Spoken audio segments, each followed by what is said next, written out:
بسم اللہ الرحمن الرحیم۔ استاد فاطمی نیا یہ بہت بڑے عالم دین ہیں، آیت اللہ فاطمی نیا، وہ بیان کرتے ہیں کہ ایک گاؤں تھا، اس گاؤں میں ایک عالم دین رہتے تھے، ان کا انتقال ہو گیا تو گاؤں والوں نے ان کے بیٹے کو اس باپ کی جگہ اس کو بنا دیا۔ اچھا وہ اتنا پڑھا لکھا تھا نہیں، بس تھوڑا بہت اس کو جو آتا تھا، وہ کئی عرصے تک عالم بن کے رہا۔ اچھا اپنی مرضی سے فتوے اور اپنی مرضی سے اس کو آتا ہی نہیں تھا۔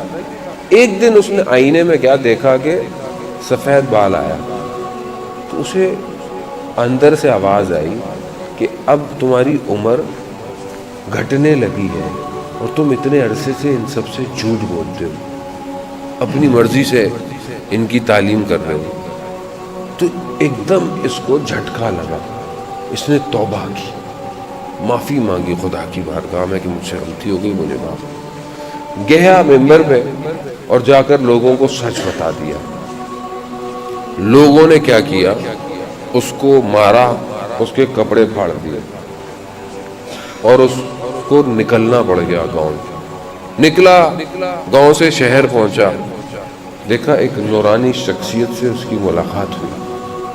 کہا جوان کیا مسئلہ ہے؟ کہا ایسے ایسے ہے۔ تو کہا علم سیکھ لو، علم حاصل کر لو، شاگرد بن جاؤ۔ کہا کس کے پاس جاؤں، میں تو جانتا ہی نہیں۔ کہا فلانے استاد ہیں، ان کے پاس جاؤ۔ ان کے پاس گیا، ان سے پوچھا کہ مجھے پڑھنا ہے۔ ان کا میرے پاس ٹائم ہی نہیں ہے۔ کہا میرے پاس ٹائم ہی نہیں ہے۔ وہ گیا، استاد نے منع کر دیا، واپس گیا، وہ پھر کہا کیا ہوا؟ کہا ان کے پاس وقت ہی نہیں ہے۔ تو کہا ان سے کہو کہ فلانی کلاس اور نماز کے درمیان میں جو وقت ہے نا اس میں پڑھائے۔ چلے گئے، ان کا ہاں وقت ہے میرے پاس، پڑھانا شروع کر دیا۔ ایک دن گئے تو استاد کہتا وہ کتاب نہیں مل رہی مجھے، تو آج کلاس نہیں ہوگی۔ واپس لے گا تو وہ پھر شخصیت مل گئی۔ کہا کیا ہوا؟ کہا کتاب نہیں ملی۔ کہا فلانے کتابوں کے ریک میں فلانی جگہ کتاب پڑی ہوئی ہے۔ پھر واپس گئے، اب وہ استاد تھا، وہ بھی عام آدمی تو نہیں تھا۔ اس نے کتاب دیکھی، کہا یہ کون شخص ہے جو میرے اوقات سے واقف ہے، جو میری کتابوں سے واقف ہے۔ تو استاد تھا، سمجھ گیا۔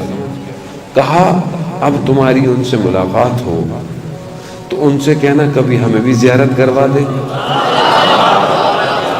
کبھی ہمیں بھی زیارت کرا دے۔ اب وہ شاگرد کو نہیں پتا نا وہ کون ہے، کیونکہ جب تک امام نہ چاہیں کوئی پہچان نہیں سکتا، کوئی نہیں پہچان سکتا۔ وہ امام نے اجازت نہیں دی۔ وہ گئے اور جا کر یہ کہا کہ استاد کہہ رہے ہیں کہ آپ ہمیں کب زیارت کروائیں گے؟ تو انہوں نے کہا اس سے کہو کہ ہم جب ضرورت ہوگی زیارت کروا دیں گے، لیکن ہم تم سے راضی ہیں،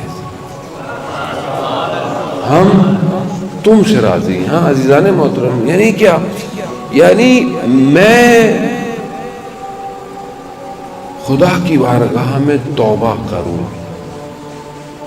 اپنی زندگی کے مقصد کو پہچانوں، امام خود مدد کریں گے۔